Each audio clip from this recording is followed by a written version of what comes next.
Hello, good morning, and welcome to Abhiram IAS. This is Dr. Vinay Mohan here, and today we will introduce those specific aspects of UPSC Civil Service Mains Examination for candidates preparing to write the exam in the year 2025. And these topics and subjects and papers are the most ignored and taken for granted by most of the candidates. And the basis for this statement is that consistently many candidates have been scoring very low in these two areas of civil service mains examination across many years. Those papers are the general essay on one side and the ethics paper on the other side.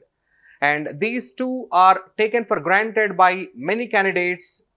It may be because of ignorance or lack of awareness or understanding its importance and the score, which can be a game changer when you consider the overall marks of the candidate who is writing the mains examination and is aspiring to go for the interview process.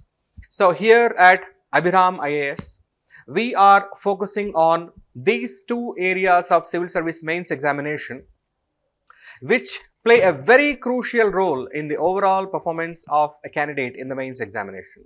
The general essay and the ethics. The general essay, as we know, is the first paper of mains in general, apart from the so-called language papers. And the ethics is the GS4 paper, the last paper of civil service mains examination. And these two papers are complete full-fledged papers carrying 250 marks each. As you know the syllabus of other papers, but the syllabus of these papers is not very specifically predefined. Please understand this. And questions can be as multidisciplinary, as broad and vague as possible. And the answers need to be informative and complete.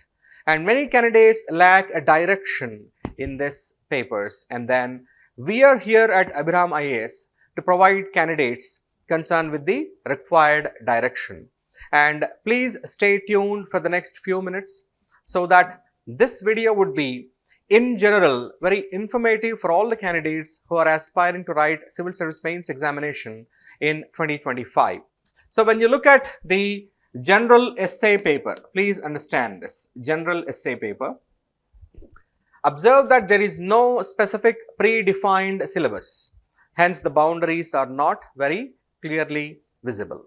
And you can get questions from anywhere, and anything and everything under the sun can be the syllabus. And this makes it very vague and abstract. But still, when you observe the previous papers and when you observe the subjects which are in front of us, it would be understandable that we can prepare for this paper in a very comprehensive manner, and there is a method to this madness as well. So we can have different types of essays coming, in the question paper. Some essays can be informative, that is, you are supposed to provide information that is positive and negative. And for example, informative essays, Certain other essays would be in the form of what? Descriptive essays. Descriptive essays need certain amount of description here. That means you have to tell a story. It is story writing in an organized and logically continuous manner. Certain essays in general would be persuasive essays. That means you have to convince the other person regarding the content which you provide in the essay. Persuasive essay in general. And we can also have certain essays which can be in the form of striking a balance between certain arguments. So we can have different types of essays in general. And then once we proceed to this essay aspect here, we can as well talk about the mandates what we have concerned with the UPSC. So UPSC has a specific mandate of the word limit and the marks limit. So word limit for UPSC General Civil Service Mains General Essay would be approximately between 1000 to 1200 words, and ensure that your essay answer is well within these word limits. And then marks would be 250 marks for the entire essay paper, and in which you will be given two sections, 4 questions each, section A and section B, 4 questions each, and you have to pick one essay from each section. So you have to answer 2 essay questions carrying 125 marks each. So 125 marks each for 2 essay questions and totaling to 250 marks. That's a mandate given by the UPSC here.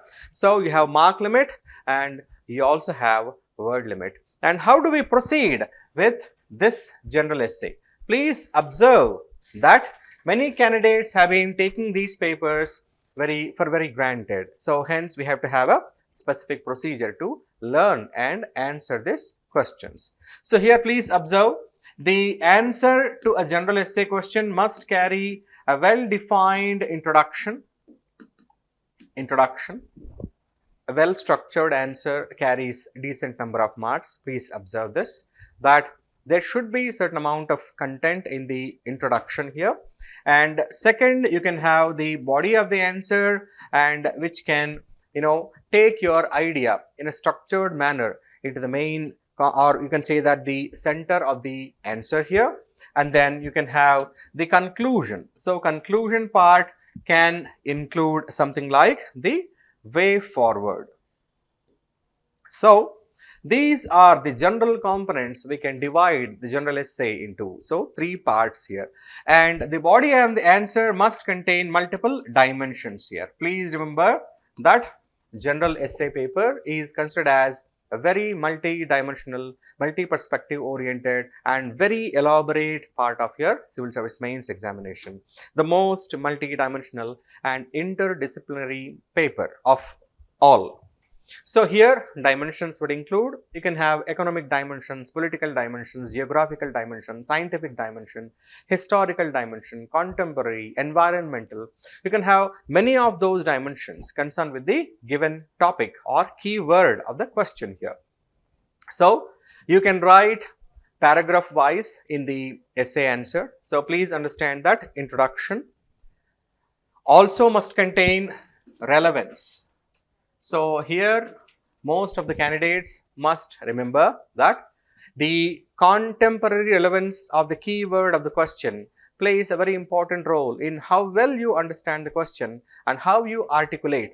Please remember, UPSC doesn't focus on your vocabulary skills, so don't worry, do not try to complicate your answer by giving very technical words or very sophisticated vocabulary. You don't have to. Try to keep it simple.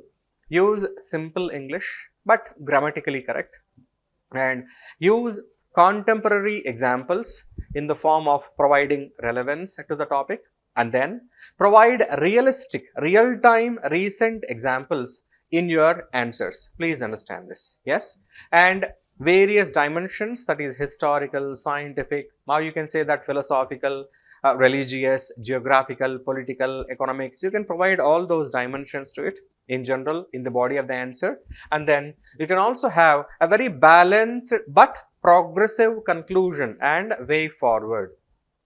Please remember that UPSC expects you to give a complete answer and not necessarily a comprehensive answer. What's the difference? A comprehensive answer would be very elaborate, and often you may cross the word limit, and crossing the word limit is expensive in terms of time parameter, which you are not having. And then try to ensure that you have a complete answer, that means logically complete, quantitatively complete, and of course qualitatively superior. So try to give a complete answer rather than a comprehensive answer. So that is how you are supposed to have this general essay preparation and answer writing. At Abhiram IAS, we would be following an extensive framework of various dimensions and various areas from which you might get the questions. And most of the candidates are worried about the philosophical essays. Please remember, they are not actually philosophical essays. Most of the general essay questions are given in the form of some quotes or quotations or statements issued by some thinker, some leader, some revolutionary, some reformer, and some religious personality, or some of the people who were considered as significant, people who had a great impact on people. So in the past, so those people's statements or sometimes certain proverbs which have contemporary relevance, and these statements are given as questions. Mere statements cannot become philosophical. Don't give this judgment saying that UPSC is giving philosophical questions nowadays. Not all statements or proverbs are philosophical in nature.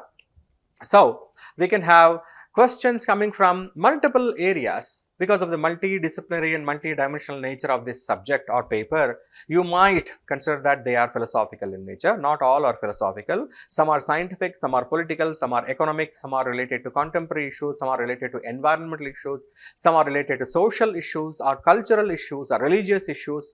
So UPSC just tries to keep it simple in the form of giving a quotation or quote, mentioned by some scholar, maybe in some book or some of the resource here, and those are given as questions. And UPSC wants to test the ability of the candidate to logically connect between a proverb or a quotation or a statement with the contemporary relevance, and how to give a very complete answer to that question. So in this regard, we will be discussing about various dimensions, as we mentioned earlier: political, geographical, historical, economic, or you can say scientific, or environmental, or social, cultural, religious. We'll be touching upon all these dimensions, and we'll be providing you at least 10 different questions from each dimension, so that you can understand how to structure, how to formulate an answer to a question coming from a specific area, and how to provide a multi-dimensional, interconnected, interdisciplinary answer in a complete manner in the given time and within the given word limit. So that would be our approach here.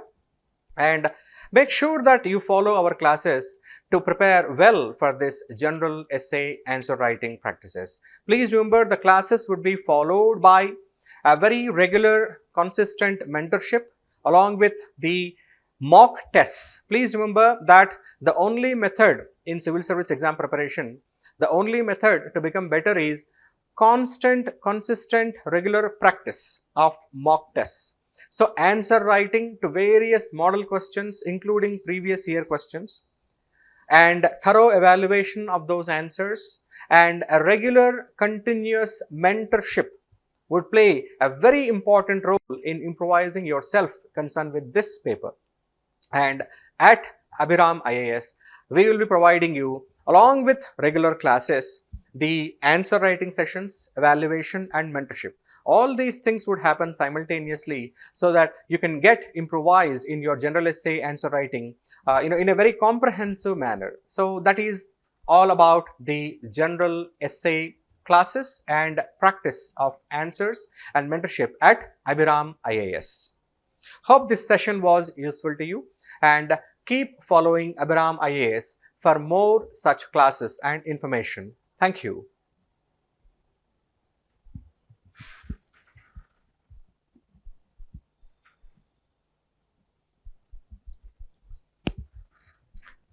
Hello and welcome to Abhiram IAS.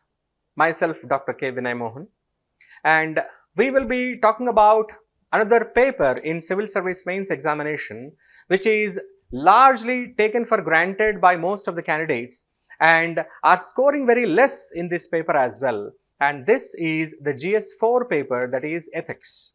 Please understand that the GS4 paper, which is 250 marks paper, is largely taken for granted by most candidates. And when you observe the marks secured by most candidates in the civil service mains in the past, you can easily say that the GS4 paper has very less number of focus by the candidates, and their marks are very less relatively, and the average number of marks scored by candidates who reach to the interview also and eventually who get into service, their marks are also, average number of marks in GS4 is approximately 93 out of 250. So this indicates that many candidates take this paper for granted and they do not focus and they do not give importance to this paper as it is supposed to be given. So that is ethics. We at Abhiram IAS would be dealing with this GS4 paper, that is ethics paper, in a very comprehensive manner, so that candidates can really score well in this paper as well, and overall score gets improvised, and this increases your prospects of not only reaching the interview stage or personality test, but also securing a very decent rank and eventually into a decent service. So here we will be talking about the GS4 ethics paper. And please observe that ethics paper has a very specific syllabus. Though the contents of the syllabus are very broad in nature, the syllabus of ethics paper is predefined here in our website, UPSC website. You can go through that, and is divided largely into two components. Number one is most of the concepts are given here. Most of the concepts are given here. And the second part of GS4 paper is case studies. Case studies. So here concepts and case studies. And when you observe the previous question papers, out of 250 marks in this GS4 ethics paper, sometimes you get 120 to 130 marks concerned with concepts, and 110 to 120 marks concerned with this case studies. So almost always there is a balance of number of questions and marks between these two parts of ethics paper. What are the things which we have to study in these concepts, and how case studies can be dealt with in GS4 or ethics paper? Please remember, the concept part would have largely 7 different areas. For example, ethics and human interface is one aspect here, and it will be followed by certain concepts like attitude, aptitude and emotional intelligence, which play a very important role not only for a common person but also to a civil servant. And apart from these 4 areas which we mentioned earlier, that is ethics and human interface, and then you have attitude, aptitude and the emotional intelligence. Apart from these 4 areas, we have something called as the statements given by or ethical principles provided by thinkers, philosophers globally. Global thinkers and philosophers and their views, and also Indian thinkers and philosophers and their views. So we'll be talking about this as well in the concepts here. This makes the areas, concepts, 5 different areas here. And then we have the ethics for civil services. For a civil servant, what kind of ethics or value system needs to be followed by civil servants here? That becomes a 6th component in the concepts part, and the 7th component in general would be probity in governance. Please observe, I am just trying to write all those things here so that you can make note of it and prepare accordingly. So first part is ethics and human interface. Please understand this. Human interface, that means you'll have all those aspects like the determinants of ethics, and basic vocabulary would be introduced in this first concept discussion. And second would be what? Your attitude here. That means what drives people's behavior, why people behave the way they behave, and what makes them take decisions, and why decisions of people differ from one situation to another situation, and also in the same situation from one person to another person, and what can be quoted as right or what is not. So all these things can be discussed in this. And third one is what? Aptitude. And aptitude also makes a huge difference in the way or how people behave and take decisions, and what is the basis for such decisions or behavior. And then fourth you have is emotional intelligence. Emotional intelligence, like you have empathy and all those things here, they play a very important role in dealing with people. And then once you are done with these 4 core concepts, 5th one would be what? In general, the thinkers and philosophers and their principles. Please understand this. So ethical principles given by various thinkers and philosophers, both international as well as Indian thinkers and philosophers, and what kind of principles they have put forward through their real life experiences. And then once we are done with this, and 6th component is civil services and ethics in civil services. Please understand this. Ethics in civil services, and then what kind of importance is given to ethics in civil services. And the 7th and last one is nothing but your probity in governance. What is probity? Probity is nothing but having a clear sense of purpose. Why you are doing whatever you are doing, why only in that way you are supposed to do, and why not the other way. And having a full clarity of or sense of purpose in whatever you do in your life can be considered as probity. And here in our concept syllabus, it is given as probity in governance. So these are the 7 broad areas which a candidate needs to focus to answer a few questions in the first section of GS4, that is ethics paper. And all these concepts must be studied, and then you can move on to second section, that is the second part of your GS4 or ethics paper, the GS4 second section, which includes the case studies on all the concepts which you have studied earlier. Case studies, that means there is a situation given, maybe a realistic situation which might have happened in the past, that can be quoted as an example, or a hypothetical situation most of the times. So a hypothetical situation is presented in front of you as a very lengthy paragraph, and in that various characters, various stakeholders who will be mentioned there, and their role and job description would also be mentioned, and there would be a situation created between those people and their interactions in which you will be like positioned as one of the stakeholders in that situation, and UPSC will pose a question on to you that what is your decision going to be and how you can justify who is right, who is not, and who is supposed to do what, which is identifying the ethical dilemma of a situation, usually a hypothetical situation here, in which you have to identify the stakeholders and you have to present various situations in which different stakeholders play a different role, and whose role is supposed to be ethically right and whose role is not. So that will be a case study, and at least 15 to 20 different case study models will be discussed in the class, and for each model we'll be giving you 5 different model questions. Please remember, model is different, model question is different here.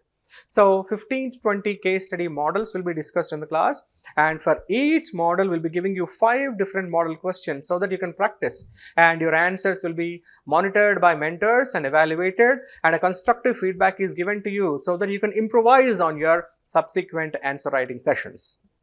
So concepts and case studies. So a comprehensive discussion about all these concepts and case studies will be discussed in the class, and all these classes will be provided not only in offline but also online mode, and simultaneously it is followed by mock tests or answer writing practices, thorough evaluation, feedback, on-spot feedback is given to you, and continuous and throughout your preparation stage mentorship is provided to you so that you can improvise on your preparation here. Please understand that the general essay and ethics papers are the most ignored parts of civil service mains exam preparation, and these 2 papers have immense potential to contribute to your overall general studies score or marks. Do not ignore these papers and try to focus on these papers to score better, and try to follow Abhiram IAS for more such information. And if you have any questions or doubts, we are here in Ashok Nagar at Abhiram IAS. Do drop in and talk to us, and we'll be more than happy to assist you in your journey of civil service exam mains preparation. And we are carrying out these classes especially and exclusively for civil service mains examination 2025. That is, this year mains going candidates can follow our classes, can subscribe to our classes, can come here and write your tests, mock tests, and get them evaluated, and avail the facilities of continuous and consistent mentorship program, and we'll be more than happy to assist you in your success journey. Thank you and wish you all the best.